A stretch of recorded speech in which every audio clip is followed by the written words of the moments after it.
Hello everyone. Myself Zamir Sheikh, Faculty of Chemistry from Sri Shivaji College of Arts, Commerce and Science, Akola. And आज के इस session में आपको समझ ही आ गया होगा कि आज हम एक पर्टिकुलर टॉपिक पर डिस्कस करने वाले हैं जो रिसेंटली आपका विंटर 2022 एग्जामिनेशन जो हुआ है, that is BSc sorry third year का जो अभी रिसेंट पेपर हुआ है, ठीक है, उसके बारे में अपन आज डिस्कस करने वाले हैं। सो किस टाइप का पेपर आपका हुआ है, वो एक थोड़ा सा क्वेश्चन पेपर का रिव्यू जिसको अपन बोल सकते हैं कि कैसा चाहिए था पेपर आपका, right. So first of all देखो, यहाँ पे 3 घंटे का पेपर आपके लिए था वहां पे, राइट। और इस 3 घंटे के पेपर में आपको पहला क्वेश्चन जो है कंपलसरी था, और उसके बाद का जो क्वेश्चन है, यानी कि क्वेश्चन नंबर उसके बाद के सारे क्वेश्चन आपके compulsory, right. Okay, so question 1 is a compulsory question and remaining all questions have some options. Now पहला हम देखते हैं यहाँ पे fill in the blank क्या होना चाहिए. So K3FeC2O4 thrice the coordination number is. तो first of all draw the complex. Complex कैसा दिया हुआ है? K3 का मतलब क्या होता है कि, और C2O4 का मतलब क्या? ऑक्सैलेट है, right? So यानी कि this is what iron and here this is bidentate ligand. Oxalate कैसा है आपका? This is what the bidentate ligand. So let's say example C double bond O and here C double bond O and this is what O now. So ऐसा एक oxalate है, ठीक है. So this is what oxygen और यहाँ पे मैं एक निकालता हूँ. This is another oxalate, okay. और ये रहा तुम्हारा तीसरा वाला, ओके okay? और इस स्ट्रक्चर को अगर हम देखते हैं, so it is an octahedral, right. This is what थी ऑक्टाहेड्रल ज्योमेट्री. और यहाँ पे आपको 3 पोटेशियम दिए हुए, 3 पोटेशियम प्लस आपको दिया हुआ, और एक ऑक्सीलेट पे चार्ज होता है 2 नेगेटिव का, right. That means oxidation state of iron will be +3. So the coordination number कितना हो गया आपका? So this is 1 ligand, second ligand, third ligand, okay, 4, 5 and 6. So how many ligands are coordinated to the complex? 6. So coordination number कितना हो गया इसका? 6. Your answer will be 6 now. So now next question है आपका FeF6 4 negative is a spin complex. FeF6 means oxidation state is +2, right? Okay, oxidation state +2 और iron कैसा होता है? Iron फ्लोरीन के साथ, fluorine is a weak field ligand. So most of the cases में आपका complex कैसा रहेगा? High spin रहेगा. So thiophene, what about the thiophene? Thiophene is a heterocyclic ring, heterocyclic compound जिसमें कौन होता है? सल्फर होता है, राइट. और 5 मेंबर अनसैचुरेटेड रिंग है आपकी, ठीक है. Answer will be 5. Now what about this anthraquinone dye? What is this? Anthraquinone मतलब किसमें होता है? Indigo. You know the indigo structure. Anthraquinone का मतलब look at this molecule, okay. यहाँ पे एक डबल बॉन्ड है, इधर एक डबल बॉन्ड है, and this one, this is called as a anthraquinone, okay. So you can have the indigo, okay. That answer will be indigo. चलिए आगे बढ़ते हैं अपन. नेक्स्ट आपको जो पूछा गया इसके अंदर, select the correct alternative. The hybridization of zinc dipositive ion. Zinc कैसे होता है? जिंक और अमाइन के साथ जो कॉम्प्लेक्स बनता है वो बनता है tetrahedral complex. So your answer will be what? sp3 hybridization, NH3 NH3 ना, और जिंक पे कितना चार्ज है? +2. सो your answer will be what? sp2. सो ये क्वेश्चन में थोड़ा सा हाईलाइट भी किया हुआ है, और यहाँ पे क्वेश्चन मार्क ये है कि D2 जो होता है आपका, D2 system. So D2 system means what? D2 system means we have 2 electron in the D system, right. We have how many electron? 2 electrons, और 2 इलेक्ट्रॉन्स आपके पास है, और उस सिस्टम को हम D2 बोल रहे हैं. और इसका जो टर्म सिंबल जो है, ग्राउंड टर्म सिंबल जिसको अपन बोले, तो सबसे पहले ग्राउंड टर्म सिंबल का मतलब क्या होता है? जिसमें हमको स्पिन निकालना होता है, जिसमें हमको L की वैल्यू निकालनी होती है और J निकालना होता है. So we have 2 unpaired electron. That means your spin means +½ and another +½ is equal to 1. So 2 into 1 + 1, that means your answer will be 3. That means आपका मल्टीप्लिसिटी कितना आ गया? 3 आ गया. अब देखना L कितना होता है. For D2 system, here ml value will be, ml value कितनी रहेंगी इसमें? यहाँ पे 2 रहेगी, यहाँ पे 1 रहेगी. That means your sum of the ml values that means equal to 3. यानी कि आपका एल की वैल्यू अगर 3 है आपके पास, your term will be SPD 0 1 2 और इसके आगे F, यानी कि आपका मेन टर्म क्या आ गया, 3F आ गया। ओके, 3 आपका मल्टीप्लिसिटी है और F आपका क्या है, L की वैल्यू है, so your term symbol should be 3F now. J निकालने की जरूरत नहीं, ठीक है। एनीवे जे अगर निकालना है तो L माइनस एस करो, you will get the J. But option में कहीं भी आपको 3F दिया नहीं है, तो इसलिए ये हो सकता है कि यहाँ पे D2 के लिए जो है एक ग्राउंड टर्म आपको ऑप्शंस में नहीं दिए गए, so you can think on it. Okay, so ये इसमें कोई ऑप्शन आपका 3F का दिया नहीं है, तो आप इसमें सोच सकते हो। चलिए नेक्स्ट है आपका, जो नॉन लीनियर मॉलिक्यूल्स होते हैं जिनमें हम वाइब्रेशनल मोड्स हम निकाल सकते हैं। So there are two types of molecule, एक होता है लीनियर मॉलिक्यूल और एक होता है नॉन लीनियर। नॉन लीनियर में क्या निकालते हैं अपन और लीनियर में क्या निकालते हैं? लीनियर मतलब होता है 3n-5 degree of freedom, right, और नॉन लीनियर मतलब 3n-6। सो जो लीनियर मॉलिक्यूल है उसके लिए 3n-5 रहेगा और जो नॉन लीनियर है उसके लिए 3n-6 रहेगा। Your answer will be this one.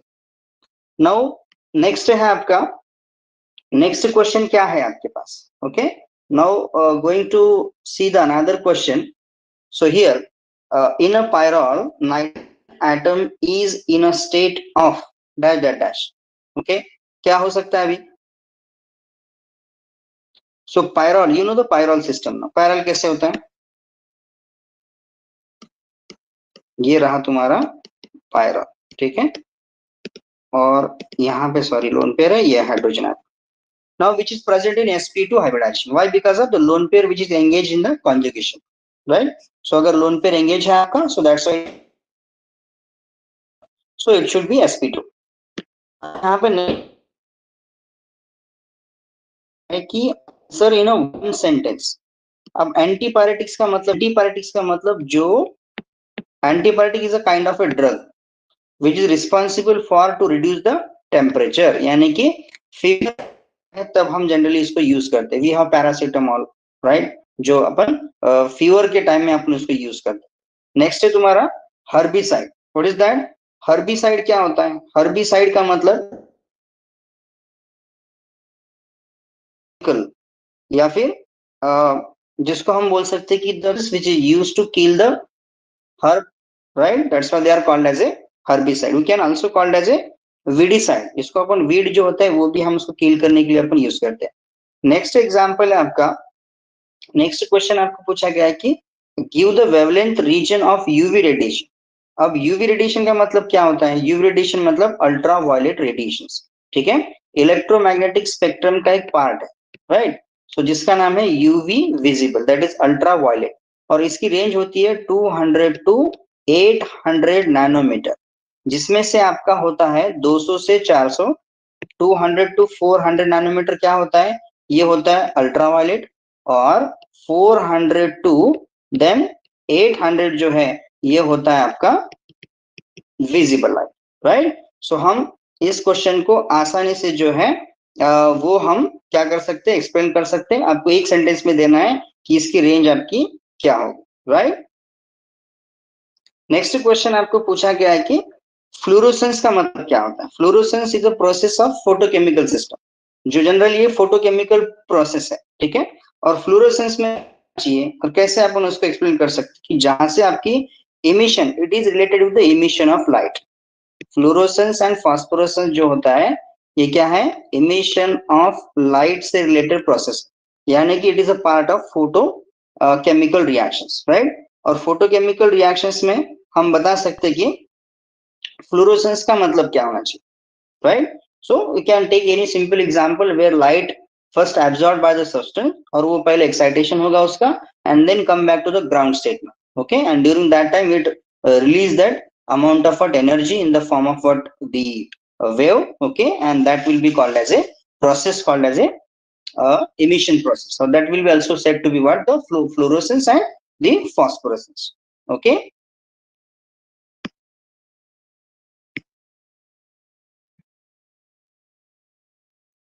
Okay, so we have another questions now from unit number 1. Okay, these are optional questions. यहाँ पे आपको options भी दिया गया है यहाँ पे। चलिए तो पहला, सबसे पहला क्वेश्चन क्या है? कि पहला क्वेश्चन है कि give the definition and type of isomerism shown by the following complex pair. अब अगर हम इन दो कॉम्प्लेक्स को देखते हैं तो क्या हो जाएगा, मॉलिक्यूल फार्मूला दोनों का सेम है, कॉम्प्लेक्स जो दिया है वो सेम है। सिर्फ हुआ क्या है कि यहाँ पे जो देखो, जो एंटिटी आपकी स्क्वायर ब्रैकेट में होती है उसको हम बोलते हैं कोऑर्डिनेशन स्फीयर, और जो बाहर होते हैं उसको हम बोलते हैं ionization sphere. Look at the first and second complex. पहला ये वाला देखो, पहला जो पहला नंबर का ऑप्शन जो दिया हुआ, इसमें क्या हुआ है कि जो आपके Br और SO4 जो है वो कहाँ पे प्रेजेंट है, आयोनाइजेशन स्फीयर में, उनका एक्सचेंज हुआ है। So that will be called as a ionization isomerism. क्या बोलेंगे इनको अपन, आयोनाइजेशन आइसोमेरिज्म। ओके, और आपको एक्सप्लेन क्या क्या करना है आपको कि आयोनाइजेशन आइसोमेरिज्म मतलब क्या होता है कि जहां पे एक्सचेंज ऑफ लिगैंड होता है, कहां से कहां पे, आयोनाइजेशन स्फीयर से कोऑर्डिनेशन स्फीयर में, और कोऑर्डिनेशन स्फीयर से आयोनाइजेशन स्फीयर में। सो ऐसे वाले आइसोमेरिज्म को हम बोलते हैं आयोनाइजेशन आइसोमेरिज्म। उसके बाद का जो नेक्स्ट एग्जांपल आपको दिया है जहां पे हमने NCS और SCN लगा हुआ। सो एक बार क्रोमियम के साथ क्या लग गया, SCN, और एक बार क्रोमियम के साथ क्या लग गया आपका, NCS। Now look at the difference between this two. Now SCN and NCS, these are the thiocyanate and isothiocyanate. These two are called as these two ligands are called as a ambidentate ligand, जिनमें एक से ज्यादा दो donor atom होती है, एक से ज्यादा डोनर आइटम होते हैं, और वो किसी से भी डोनेट कर सकते हैं। और ऐसे वाले आइसोमेरिज्म को हम बोलते हैं linkage isomerism. Linkage what, isomerism, जहां पे लिंकेज हुआ है, राइट। सो क्रोमियम S के साथ लिंक हुआ है पहले, फिर बाद में क्रोमियम आपका N के साथ हुआ, राइट। तो इस तरह से आप उसको डिफाइन कर सकते हो और एक्सप्लेन कर सकते हो। नाउ नेक्स्ट एग्जांपल आपका chelate. This is what, chelate, not the चिलेटर। Okay, chelate का मतलब क्या होता है कि चिलेट कब बनता है, चिलेट यानी कि एक ऐसा सिस्टम है, यानी कि एक ऐसा साइक्लिक, जनरली चिलेट में क्या होता है, साइक्लिक लिगैंड्स बनते हैं, right. There are, they form the cycle. Okay, ऐसे वाले सिस्टम को हम क्या बोलते हैं, chelate. So whenever we have metal, okay, in combination with the certain ligands, जिनमें जिन लिगैंड की डेंसिटी ज्यादा होती है, ऐसे वाले सिस्टम हम जनरली वहां पे यूज करते हैं, राइट। सो चिलेट मतलब क्या होना चाहिए कि जहां पे आपका लिगैंड मेटल के साथ बाइंड होता है, उस लिगैंड में एक से ज्यादा डोनर साइट होते हैं। एग्जाम्पल पॉलीडेंटेड लिगैंड वगैरह आप ले सकते हैं, और ऐसे वाले कॉम्प्लेक्स को हम बोलते हैं chelate. Generally chelates are more stable, right. And how they are classified, classified करते हैं ऑन द बेस ऑफ किस तरह की लिगैंड आपके पास लगे हो, बाइडेंटेड लिगैंड, ट्राइडेंटेड लिगैंड, ठीक है, टेट्राडेंटेड लिगैंड, पॉलीडेंटेड लिगैंड, उस बेस पे हम क्या करते हैं, उसको क्लासिफाई करते हैं, right. Okay, so let's say example, the complex is what, EDTA complex। EDTA के साथ आप मेटल के रिएक्शन ले सकते हैं, so you get the some kind of a the cyclic complex आपको मिलेगा। चलिए नेक्स्ट एग्जांपल है आपको, नेक्स्ट क्वेश्चन है आपको कि explain the following terms, what is mean by central metal atom. Generally complex जो होता है उसमें कॉम्प्लेक्स को कैसे मेंशन करते हैं, look at the complex now, this is X। MLX का मतलब होता है सेंट्रल मेटल एटम, मतलब एक ऐसा स्पीसीज या मेटल जो बिलोंग जनरली करता है 3D सीरीज से, और जो लिगैंड से इलेक्ट्रॉन अपने तरफ विड्रॉ करता है, यानी कि इलेक्ट्रॉन पेयर वो लेता है कहां से, लिगैंड से। तो इसलिए सेंट्रल मेटल एटम मतलब जिसकी वजह से उस कॉम्प्लेक्स में ज्योमेट्री डिसाइड होगी, जिस कॉम्प्लेक्स में क्या होना चाहिए आपका। सो सेंट्रल मेटल एटम का मतलब होता है कि that metal which coordinated with the ligand, specific number of the ligands होते हैं, और जिस वजह से आपका पूरा एक कॉम्प्लेक्स बनेगा, राइट। नेक्स्ट है आपका ligand. Ligand is nothing but your the species or the molecule which able to donate the pair of electron to the metal atom, जिसके पास क्या प्रेजेंट है, वैकेंट ऑर्बिटल है। और एक कैसी रिएक्शन है ये, दिस इज व्हाट मेटल, और ये है आपका लिगैंड जिसके पास पेयर ऑफ इलेक्ट्रॉन है, और फाइनली क्या हो जाएगा, ये इलेक्ट्रॉन पेयर दे रहा है, ये इलेक्ट्रॉन पेयर ले रहा है। सो एक लेविस एसिड बेस्ड सिस्टम का कॉम्प्लेक्स बनेगा, ठीक है। नेक्स्ट है आपका कोऑर्डिनेशन नंबर। कोऑर्डिनेशन नंबर मतलब क्या होता है, कोऑर्डिनेशन नंबर मतलब ये X मतलब coordination number. So how many ligands which are coordinated to the central metal ion। Central metal atom को कितने लिगैंड्स आपके कोऑर्डिनेट हो गए, उस बेस पे हम उसको बोलते हैं कोऑर्डिनेशन नंबर। और coordination number is equal to क्या होता है, ज्योमेट्री होता है, राइट। सो जितने आपके लिगैंड्स अटैच रहेंगे, so that decide the geometry. Next है आपका कोऑर्डिनेशन स्फीयर। मेटल और स्पेसिफिक नंबर ऑफ लिगैंड एक स्क्वायर ब्रैकेट में जो लिखते हैं अपन, उस स्क्वायर ब्रैकेट को बेसिकली पूरे सिस्टम को हम बोलते हैं coordination sphere. So this which is denoted by this, okay, इसको हम बोलेंगे coordination sphere. Okay, so this is the again very simple question which is asked in this exam. Next है आपको पूछ दिया गया है कि आयुपैक नॉमेनक्लेचर, उसका और क्वेश्चन देखो, आयुपैक नॉमेनक्लेचर। फिर आप आयुपैक नॉमेनक्लेचर जब लिखते हैं तो आपको पहले क्या होता है, पहले हम क्या करते हैं, कोऑर्डिनेशन स्फीयर पहले ले लेंगे। कौन सा, इसमें लिगैंड कितने हैं, OHO का मतलब क्या है, वाटर है, ओके। और यहाँ पे कितने अमाइन है आपको, 5। So water, water means aqua, और अमाइन मीन्स AMIN। दोनों लिगैंड ए से स्टार्ट हो रहे हैं, ठीक है। लेकिन आप पहले कौन आता है, एम आएगा पहले। सो हम पहले कैसे यूज करेंगे इसको, पेंटा अमाइन। कितना हो जाएगा, पेंटा अमाइन एक्वा, ठीक है। उसके बाद कौन है मेटल आपका, कोबाल्ट, ठीक है। ऑक्सीडेशन स्टेट क्या है रहेगी, water also the zero oxygen state, amine also zero oxygen state, ठीक है। और बाद में कितना रहेगा आपका, देखो यहाँ पे 2 नेगेटिव है बाहर, सो फिर हम इसको क्या बोल सकते हैं, 2 chloride ion, chloride ion, very simple, ठीक है। नेक्स्ट है आपके पास K3FeCN6। अब ऐसे वाले कॉम्प्लेक्स में आपको पहले मेटल का नाम देना होता है। कितने पोटेशियम, क्या है यहाँ पे, potassium, this is what, potassium. फिर आओ कोऑर्डिनेशन स्फीयर में, फिर उसके बाद देखना होता है लिगैंड कितने, कितने लिगैंड है आपके पास, 6। तो हेक्सासाइनो, नेगेटिव लिगैंड रहा तो आप O लगाते हैं वहां पे, हेक्सासाइनो। आयरन का क्या हो जाएगा, फेरेट हो जाएगा।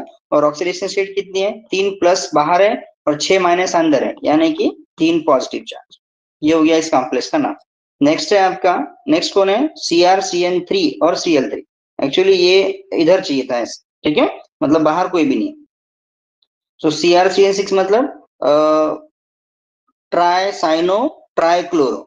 फिर पहले कौन आएगा, क्लोरीन आएगा पहले। सो पहले इसको लिखेंगे अपन trichloro tricyano, okay. So it may be the print mistake और समथिंग इज देयर, क्योंकि यहाँ पे ऑक्सीडेशन स्टेट जो है ये पूरी की पूरी कितनी हो जाएगी फिर, या फिर अगर जैसा कॉम्प्लेक्स दिया है तो उसको लिखना है तो आप कैसे लिख सकते हैं इसको, ट्राई साइनो क्रोमेट, क्रोमेट, और ऑक्सीडेशन स्टेट 3 हो गई, और ये क्लोराइड, ऐसा भी इसको शॉर्ट में लिख सकते हैं। बट एक्चुअली ये कॉम्प्लेक्स जो है इसमें कुछ तो मिसिंग है इसके अंदर, राइट, क्योंकि इसका कोऑर्डिनेशन में सिर्फ 3 है, और क्रोमियम 3 कोऑर्डिनेशन के बनाता नहीं है, वो तो बनाता है 6 वाले, ठीक है। देन है आपका NiCN4, this is what 4 now, या तो हो सकता है कि CrCN6 होगा ये, ठीक है। तो CrCN6 में क्या हो जाएगा आपका, हेक्सासाइनो क्रोमेट 3 क्लोराइड आयन, ऐसा आएगा उधर, ओके।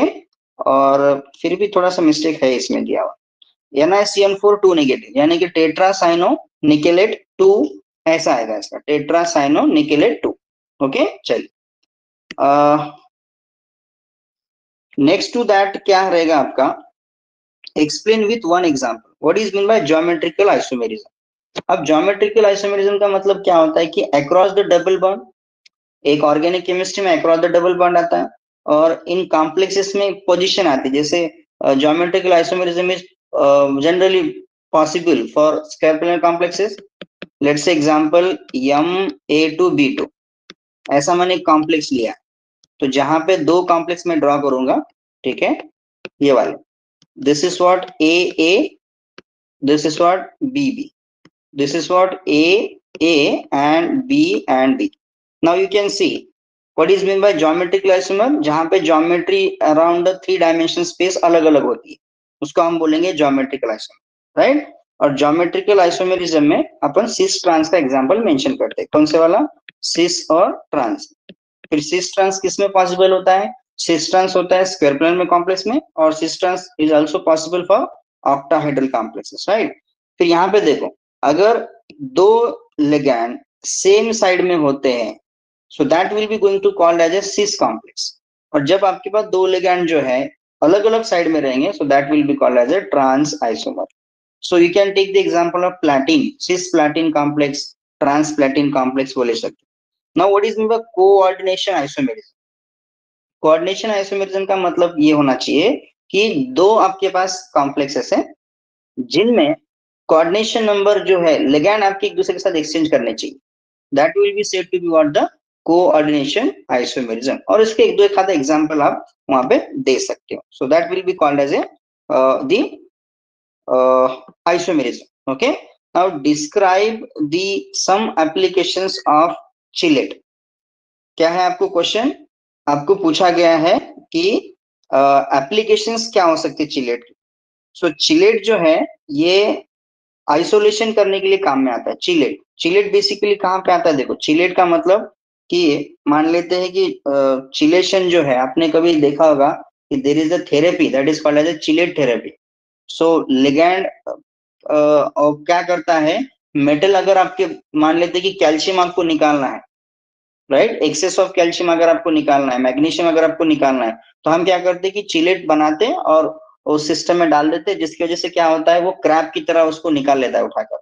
दैट मीन्स बेसिकली जो है ये कैटालिसिस में यूज होता है, राइट। चिलेशन थेरेपी जो है to use to remove the toxic metals, right, मतलब हम टॉक्सिक मेटल जो है वो निकालने के लिए इसको यूज करते हैं, ठीक है। So most of the cases में, राइट। सो ये उसका एक एप्लीकेशन है, राइट, जिसको अपन बोलेंगे चिलेटिंग एजेंट, ठीक है। सो जहाँ पे सोडियम है, एक्सेस ऑफ अगर हो गया तो वो crown ether as a ligand बोलकर काम करते हैं, जो कॉम्प्लेक्स में से कॉम्प्लेक्स बनाकर मेटल्स को निकालता है बाहर, ठीक है। तो ये कुछ क्वेश्चंस आपके थे कोऑर्डिनेशन केमिस्ट्री के, ठीक है। चलिए आगे बढ़ते हैं। नेक्स्ट क्वेश्चन है आपका क्रिस्टल फील्ड थ्योरी के base. Now explain the crystal field splitting in square planar complexes. अभी स्क्वायर प्लेनर कॉम्प्लेक्सेस मतलब क्या होना चाहिए, स्क्वायर प्लेनर कॉम्प्लेक्सेस मतलब it is the next case of a octahedral complex. मान लेते हैं कि ये आपके पास D5, I will explain in short, okay, this is what the degenerate orbital, जैसे लिगैंड इंटरेक्ट हो गया आपको मिल गया, this is what my T2G and this will be called as a EG, okay। ये हो गया आपका क्रिस्टल फील्ड स्प्लिटिंग। ये क्या था आपका नो लिगैंड फील्ड, जब आपका लिगैंड अप्रोच हुआ नहीं तब की केस है, ठीक है। और यहाँ पे लिगैंड जब जैसे अप्रोच हो गया तो वो एक दूसरे के साथ स्प्लिट अप हो गया। ईजी में क्या होता है, ईजी में होता है आपका, ईजी में होता है आपका, एक होता है डी जेड स्क्वायर और एक होता है D x square minus Y square. और इधर क्या होना चाहिए आपका, इधर होता है D X Y, D Y Z and X Z, D Y Z and D x Z. So हम पहले तो ये समझ लो कि ऑक्टाहेड्रल में आपके पास 6 लिगैंड है और स्क्वायर प्लेन में आपके पास 2 ही लिगैंड है, राइट। सॉरी, 2 निकल गए, ये 2 निकल गए।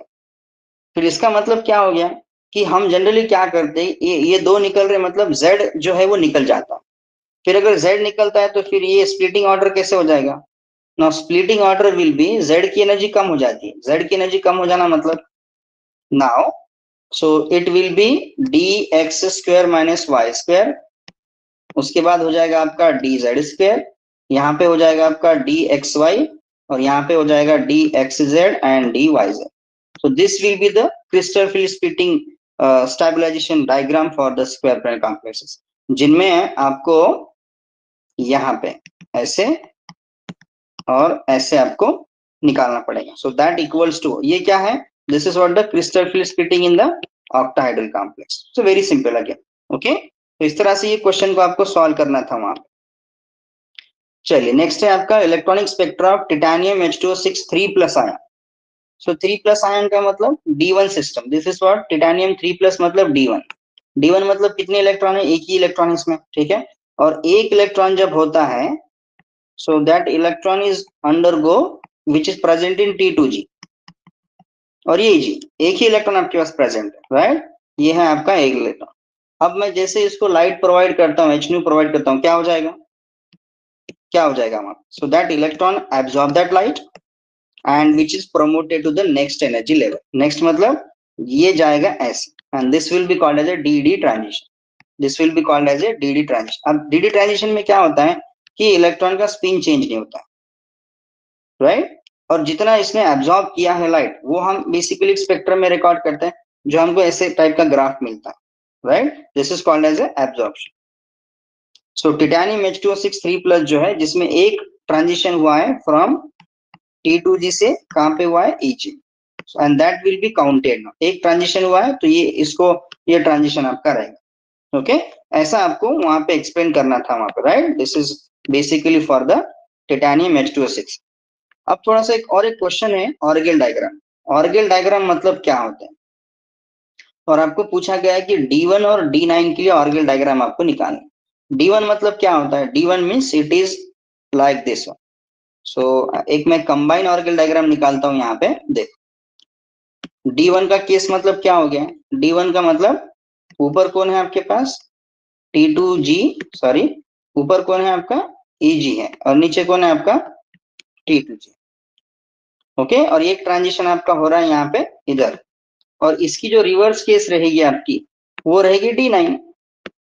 ठीक है, सो एक ट्रांजिशन आपका पॉसिबल है यहाँ पे, कहां से कहां तक, from T2G to this one, और यहाँ पे कौन आ गया, this is what EG and this is what T2G। So D1 के लिए आपका ऑर्गेल डायग्राम कौन सी है, ये है, और D9 के लिए आपकी ऑर्गेल डायग्राम ये है। This is what the energy ligand field जिसको हम बोले, इसको बोलते हैं फर्स्ट कंबाइन ऑर्गेल डायग्राम। ठीक है, सो दोनों में एक ही की ट्रांजिशन मिल रहा है, इसलिए एक ही की आपको पीक वहां पे मिलेगा। तो ये आपको इस तरह से आपको वहां पे एक्सप्लेन करना था, right. This is what the for about the Orgel diagram. Okay,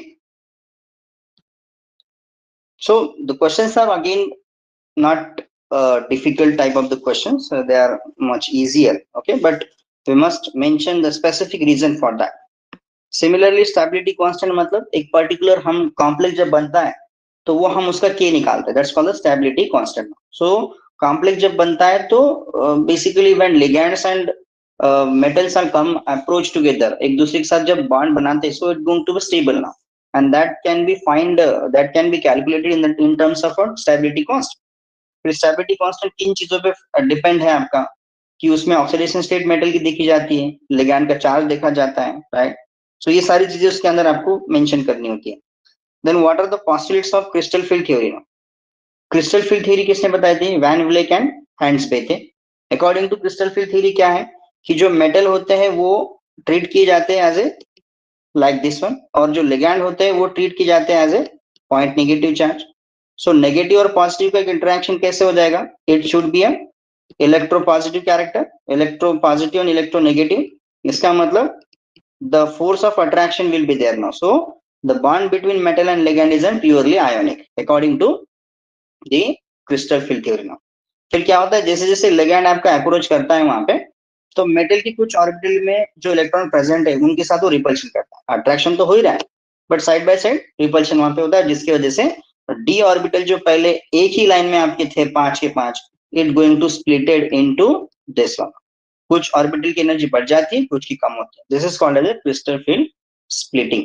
और जो एनर्जी रिस्पॉन्सिबल है that will be called as CFSE। Okay, next है आपके पास पूछा गया आपको क्वेश्चन है, स्पेक्ट्रोकेमिकल सीरीज का मतलब क्या होता है। स्पेक्ट्रोकेमिकल सीरीज का मतलब होता है कि एक particular it is ability of a ligand now, और ये कैसे निकालते हैं, कार्बन, नाइट्रोजन, ऑक्सीजन और hydrogen. So we have basically 4 different types of ligand, carbon donor, फिर नाइट्रोजन डोनर, फिर ऑक्सीजन डोनर, और लास्ट में कौन आ गया, हाइड्रोजन डोनर। सो ये एबिलिटी है एक, राइट, यानी कि CNOX। सो यहाँ पे अगर हम बोलेंगे, so this will be called as a, इनको बोलेंगे अपन स्ट्रॉन्ग फील्ड लिगैंड, और इनको बोला जाता है week field ligand. Strong field मतलब क्या होना चाहिए, कि these ligands which are strongly attracted toward the metal ion and they form always low spin complex। कौन सा कॉम्प्लेक्स बनाते हैं, लो स्पिन कॉम्प्लेक्स। और वीक फील्ड लिगैंड मतलब जैसे हाइड्रोजन है, जैसे वाटर है, right. So weak field ligand मतलब they weakly attracted to the ligand, और इनका मतलब क्या होना चाहिए, weak field ligands are basically form a high spin complex. अब हाई स्पिन का मतलब जिसमें मैक्सिमम नंबर इलेक्ट्रॉन क्या रहेंगे, अनपेयर्ड रहेंगे, इलेक्ट्रॉन क्या रहेंगे आपके, अनपेयर्ड रहेंगे, इसलिए उसका स्पिन ज्यादा रहेगा। और लो स्पिन का मतलब क्या होता है, कि जहां पे आपके इलेक्ट्रॉन पेयर्ड रहेंगे, इलेक्ट्रॉन्स आर पेयर्ड, जहां पे हर्ट्ज रूल आपका ओबे नहीं होता है। और जब इलेक्ट्रॉन पेयर्ड हो जाएगा तो स्पिन आपका कम आएगा, इसलिए इसको लो स्पिन बोला जाता है। ठीक है, चलिए, तो ये था हमारा discussion up to unit number 2। ठीक है, अगर आपको इसमें आपने इसी तरह टाइप से अगर पेपर में किया होगा एनालिसिस आपका, तो जस्ट आप एनालिसिस कर सकते हैं। ठीक है, रिमेनिंग जो आपके 3 चैप्टर्स है या 4 चैप्टर जो भी है आपके, वो अपन नेक्स्ट पार्ट में देखेंगे. So this is about the analysis of inorganic chemistry, right? So thank you for watching this one. So you can share that video to your colleagues, जो आपके friends है, जो अभी सेमेस्टर 5 में है, आप उनको शेयर कर सकते. Thank you and best wishes for your next examination.